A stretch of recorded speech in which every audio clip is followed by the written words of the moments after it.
प्रिय विद्यार्थियों, हम गांधी दर्शन पढ़ रहे हैं। गांधी दर्शन के अंतर्गत हम जो अध्याय पढ़ रहे हैं उसका नाम है राष्ट्रीय स्वतंत्रता आंदोलन में गांधी जी का योगदान। मैं हमेशा कहता हूं कि जब किसी व्यक्ति का दर्शन समझना हो तो हमें उस व्यक्ति को समझना चाहिए और किसी व्यक्ति को समझने के लिए उसके कामों को समझना चाहिए। और जब वह व्यक्ति गांधी हो तो निश्चित रूप से हमें उनके कामों पर ध्यान देना चाहिए, क्योंकि उनके कामों से ही उनका दर्शन प्रतिबिंबित होता है। दक्षिण अफ्रीका से भारत आने के बाद गांधी जी भारत की राष्ट्रीय राजनीति पर छा गए थे। पहले उन्होंने भारत का भ्रमण किया। इसी क्रम में उन्होंने अहमदाबाद, चंपारण और खेड़ा इन 3 आंदोलनों को दिशा दी। उसके बाद उन्होंने असहयोग आंदोलन चलाया, फिर बाद में सविनय अवज्ञा आंदोलन चलाया। और असहयोग और सविनय अवज्ञा इन दोनों आंदोलनों को गांधी जी ने बीच में रोक दिया। कारण यह था कि वे ये मानते थे कि देश के लोग अभी एक बड़े अहिंसक आंदोलन में शामिल होने के लिए, भागीदार होने के लिए तैयार नहीं हुए हैं। मैं तो यह तक मानता हूँ कि गांधी जी ये सोचते थे कि लोग तो क्या, अभी इस देश के नेता भी किसी अहिंसक आंदोलन का नेतृत्व करने के लिए तैयार नहीं हुए हैं, इसलिए आंदोलनों को बीच में रोकना पड़ता था। गांधी जी का यह मानना था कि हिंसा से हम अंग्रेजों को बाहर नहीं कर सकते इस देश से। गांधी इरविन समझौता परिणाम था सविनय अवज्ञा आंदोलन का, और इस समझौते के संदर्भ में लोगों को यह नाराज़गी तो थी ही कि गांधी जी ने आंदोलन तब रोक दिया जब आंदोलन अपने उफान पर जा रहा था, लेकिन लोगों को इस बात की भी नाराज़गी थी कि गांधी जी ने भगत सिंह, राजगुरु और सुखदेव की फांसी को टलवाने के लिए, फांसी को रुकवाने के लिए कोई प्रयास नहीं किए। गांधी जी ने प्रयास किए थे, ऐसे भी कुछ उदाहरण हमें देखने को मिलते हैं, लेकिन गांधी जी खुलकर ऐसी किसी भी गतिविधि का समर्थन नहीं कर सकते थे जिसमें हिंसा की गई हो।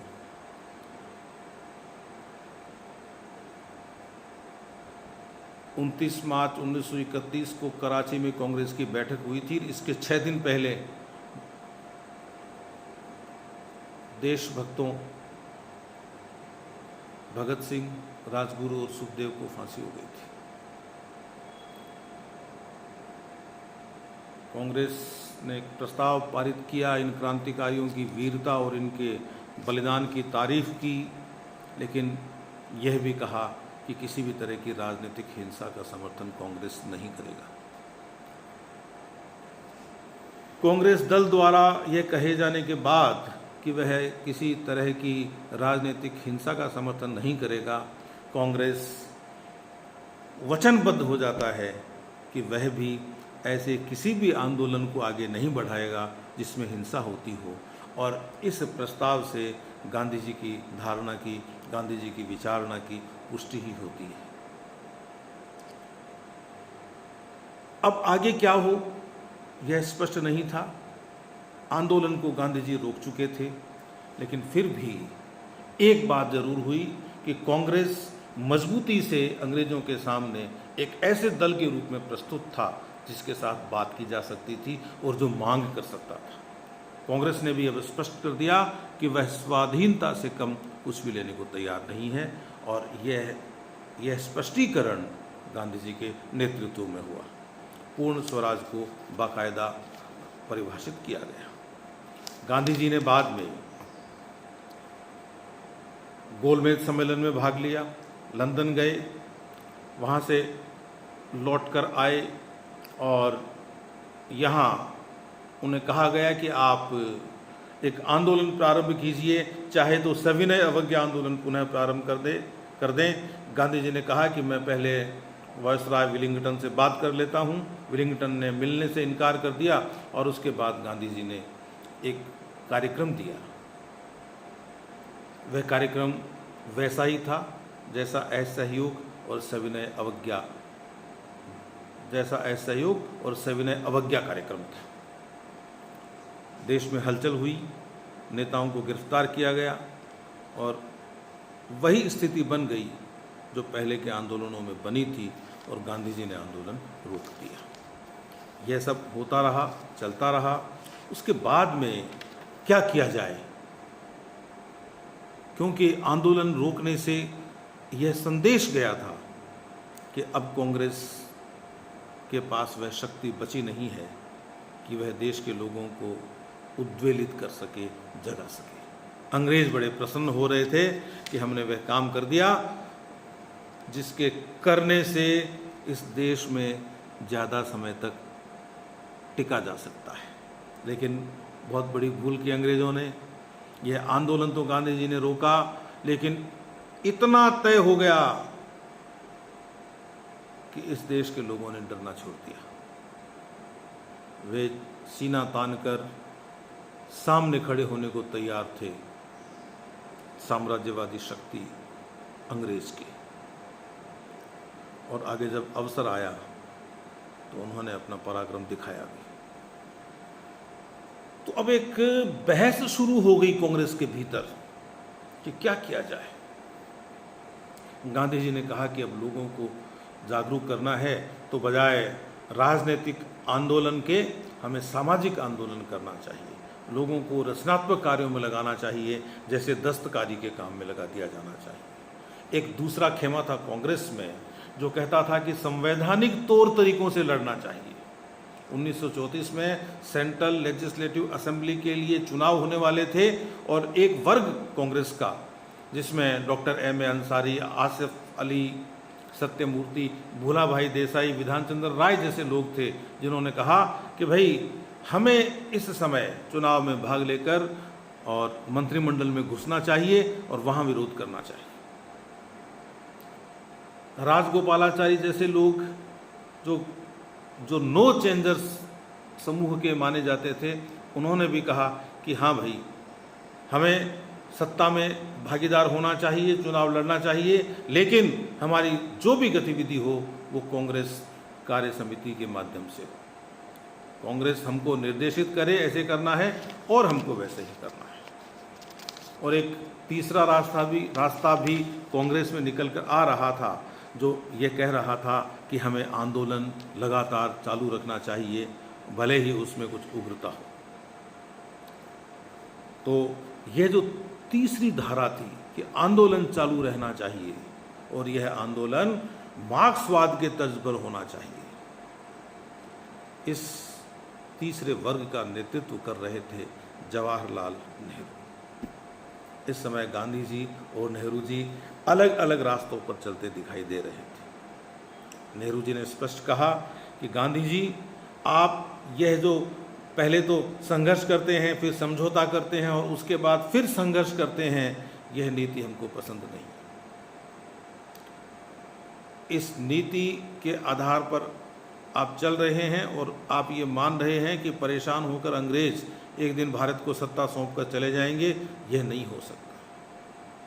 उन्होंने यह भी कहा कि गांधी जी, आप यह जो संवैधानिक संस्थाओं में प्रवेश करने के विषय पर चुप रहते हैं, आप समर्थक नहीं हैं इस बात के कि संवैधानिक संस्थाओं में प्रवेश किया जाए, लेकिन आप अपने प्रभाव का इस्तेमाल करके उन लोगों को रोक भी नहीं रहे हैं जो इस तरह से संवैधानिक संस्थाओं में निर्वाचन के माध्यम से जाना चाहते हैं।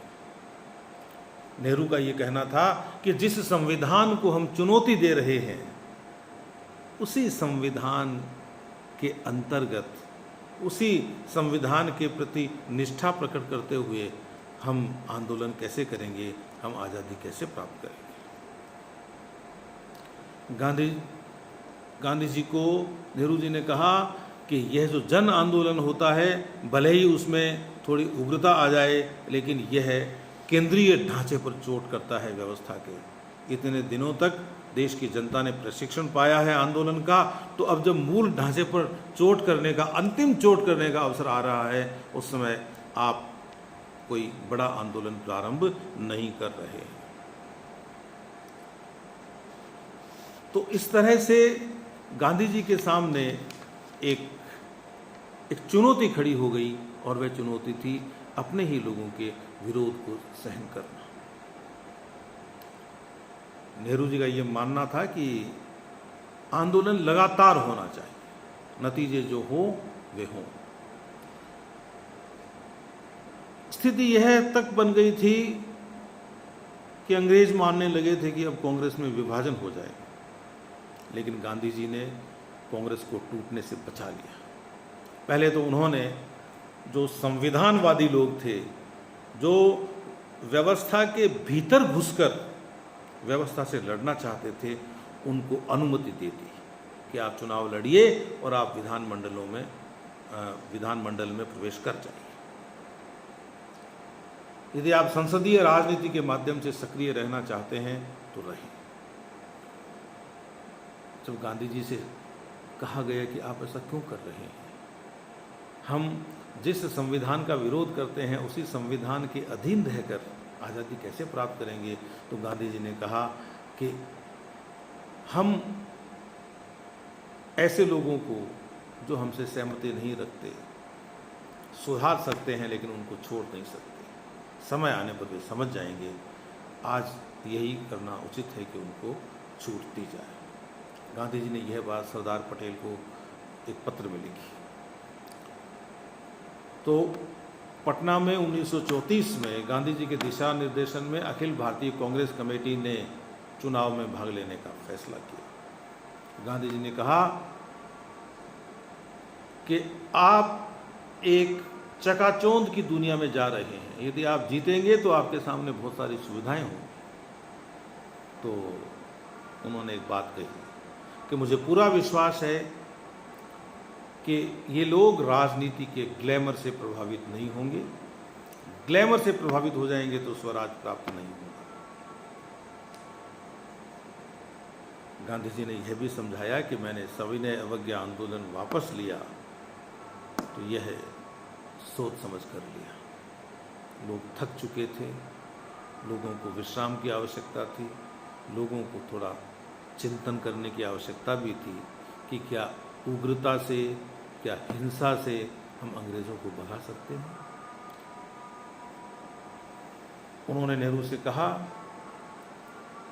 कि मुझे पूरा विश्वास है कि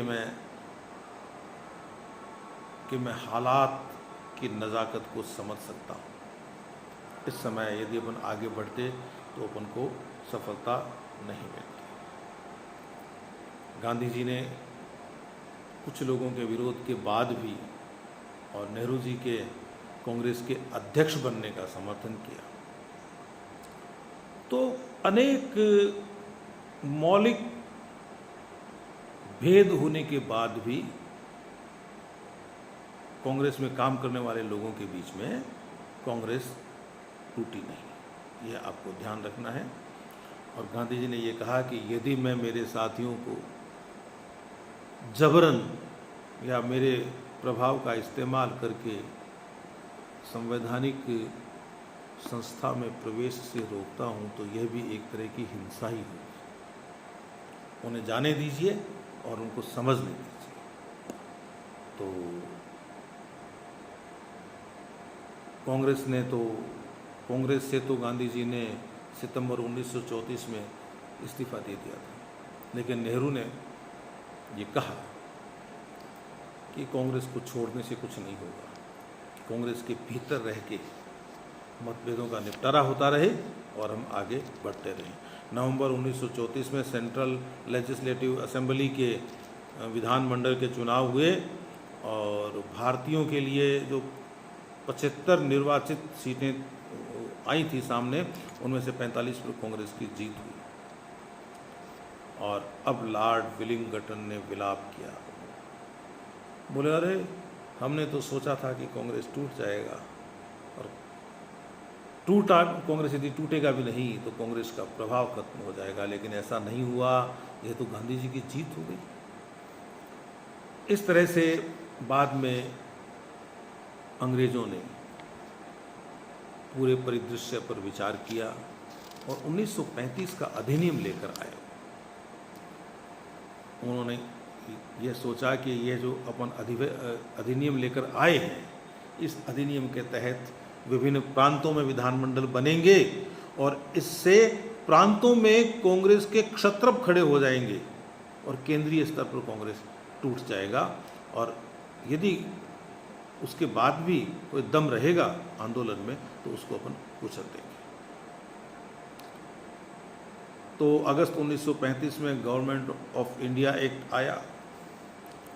उसमें जो वयस्क व्यक्ति हैं देश के, उनके छठे हिस्से को ही मतदान का अधिकार था। जो प्रतिरक्षा का विभाग है, जो विदेश का विभाग है, वह विभाग इस संघीय विधायिका से बाहर था। उस मामले में कुछ नहीं हो सकता था। प्रांतीय स्वायत्तता का सिद्धांत उन्होंने दिया था और मैं बता चुका हूँ कि यह जो काम उन्होंने किया था कि प्रांतों में कांग्रेस के क्षेत्रीय नेता उभर कर आएंगे और वो वहाँ के सुख सुविधाओं में लग जाएंगे और फिर वो राष्ट्रीय आंदोलन को भूल जाएंगे। तो साफ है, वायसराय लिनलिथगो ने लिखा था कि अधिनियम 1935 तो इसलिए पास किया गया क्योंकि हम समझते थे कि भारत पर अंग्रेजों का प्रभुत्व बरकरार रखने का यह सबसे बढ़िया तरीका है। हमारा उद्देश्य भारतीयों का भला करना नहीं है। उन्होंने लिखा कि भारतीयों के हित में संविधान में संशोधन करना हमारी नीति नहीं थी और न ही हम भारतीयों को सत्ता सौंपने की जल्दबाजी में थे। हमारा तो प्रयास यही था कि जब तक संभव हो भारत ब्रिटिश साम्राज्य का हिस्सा बना रहे। गांधी जी इस चाल को बहुत अच्छी तरह से समझते थे। कांग्रेस का प्रांतीयकरण नहीं हुआ। 1935 के अधिनियम का कांग्रेस ने विरोध किया और उसे नामंजूर कर दिया। कांग्रेस ने कहा कि हमें आज़ाद भारत का संविधान बनाने दिया जाए और एक संविधान सभा का गठन किया जाए जिसका देश में वयस्क मताधिकार के आधार पर निर्माण। तो अंग्रेज़ों ने तो 1935 का अधिनियम तुरंत प्रभाव से लागू कर दिया। 1937 के प्रारंभ में चुनाव की घोषणा कर दी। तो ऐसे वातावरण में कोई नया आंदोलन नहीं चलाया जा सकता था। बड़ा सवाल तो ये था कि कांग्रेस चुनाव में भाग भी ले लेगी, हम विधानमंडलों में प्रवेश भी कर जाएंगे, वैधानिक संस्थाओं में, लेकिन उसके बाद क्या करेंगे? जिस संविधान का विरोध कर रहे हैं उस संविधान के तहत हम किस तरह से शासन कर पाएंगे? ये एक बड़ा प्रश्न था। और इसीलिए नेहरू जी, सुभाष चंद्र बोस और दूसरे कुछ नेता विधान मंडलों के या वैधानिक जो संस्थाएं हैं उनके चुनाव में भाग लेना नहीं चाहते थे, क्योंकि यदि चुनाव में भाग ले लिया तो यह स्पष्ट हो जाएगा कि हम 1935 के कानून का समर्थन करते हैं। नेहरू जी ने कहा कि यह तो फिर खुद को दोषी ठहराना हो जाएगा। उन्होंने कहा कि यह तो बिना अधिकार के जिम्मेदारी ढोने जैसा काम हो जाएगा, ये हमें नहीं करना चाहिए, क्योंकि न तो राज्य बदल रहा है और न ही सत्ता का ढांचा बदल रहा है। कांग्रेस जनता से क्या कहेगी जाके? राष्ट्रीय आंदोलन के लिए लोग पूछेंगे कि राष्ट्रीय आंदोलन के लिए आप क्या कर रहे हैं, तो कांग्रेस के लोग क्या कहेंगे? और इस तरह से तो हम एक तरह से जनता का शोषण ही करेंगे। ये नेहरू जी के स्पष्ट विचार थे इस मामले में। संसद में घुसकर सरकारी कदमों का विरोध नहीं किया जा सकता, लेकिन जो लोग इस बात के समर्थक थे कि हमें संस्थाओं में घुसना चाहिए, उन्होंने कहा कि हमें संविधानवादी न कहो, हम वैधानिक संस्थाओं के अंदर तो कांग्रेस की नीतियों का विरोध करेंगे, अंदर तो कांग्रेस की नीतियों का समर्थन करेंगे ही, अंग्रेजों का विरोध करेंगे ही, लेकिन उसके बाहर भी हम बड़ा आंदोलन खड़ा कर सकते हैं और यदि आंदोलन होगा तो हम उस आंदोलन के साथ रहेंगे। गांधी जी ने इस सारे विषय पर बहुत ज़्यादा नहीं लिखा, कम लिखा है, लेकिन हमेशा उन्होंने जब कभी उनको अपने मन की बात कहने का अवसर मिला तो ये कहा कि मैं इस तरह से संवैधानिक संस्थाओं में, उन संवैधानिक संस्थाओं में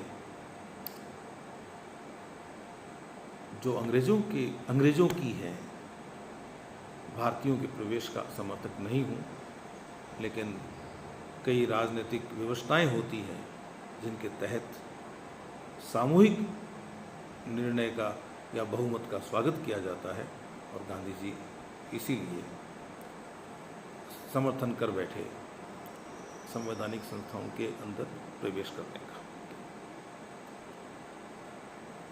गांधी जी से कहा गया कि फिर अब आप कोई आंदोलन शुरू कीजिए, तो गांधी जी ने कहा कि अभी सविनय अवज्ञा आंदोलन शुरू करने का समय आया नहीं है, और एक बार यह निर्वाचन हो जाए उसके बाद में कुछ सोचेंगे। कांग्रेस का चुनाव प्रचार बड़ा प्रभावी रहा। कांग्रेस के नेता गांव-गांव गए, शहर शहर गए, अपनी बात कही। यह अलग बात है कि गांधी जी ने एक भी सभा को संबोधित नहीं किया। वे उचित समय का इंतजार कर रहे थे। आपको इस बात को इस रूप में लेना चाहिए। कांग्रेस को चुनावों में जोरदार सफलता मिली। 1161 सीटों पर कांग्रेस ने चुनाव लड़ा था, उसमें से 716 पर वह जीती थी। 6 प्रांतों में उसको स्पष्ट बहुमत मिला था, और अब अंग्रेजों के पसीने छूट गए कि संविधान हमारा, और अंदर घुस गए भारतीय। तो अब नेहरू जी को ये समझ में आने लगा कि गांधी जी की वह नीति जिसमें संघर्ष, समझौता और फिर संघर्ष शामिल था, कार्यक्रम था जिसका, वह नीति सफल थी। और 6 प्रांतों में कांग्रेस की सरकार बनी, बंगाल, असम, उत्तर पश्चिम सीमा प्रांत, पंजाब और सिंध। कांग्रेस का विभाजन नहीं हुआ, कांग्रेस में एक नया जोश आ गया। प्रांतों में कांग्रेस के जो नेता खड़े हुए, वे कांग्रेस को राष्ट्रीय दृष्टि से मजबूत करने वाले ही सिद्ध हुए। अंग्रेजों की सोच के अनुसार वो प्रांतीय क्षत्रप नहीं बने, और ये लोग जो जीत कर गए थे, इन लोगों पर जो कांग्रेस की केंद्रीय कार्यकारिणी है उसका पूरा नियंत्रण था। 1938 के हरिपुरा कांग्रेस अधिवेशन में सुभाष बोस को अध्यक्ष चुना गया, और इस तरह से यह एक चरण पूरा होता है राष्ट्रीय आंदोलन का, जिसमें गांधी जी एक आंदोलन को प्रारंभ करते हैं, उसे रोकते हैं, और फिर कांग्रेस संवैधानिक संस्थाओं में प्रवेश कर जाती है। और अंग्रेज़ों के लिए यह स्थिति अप्रिय स्थिति थी।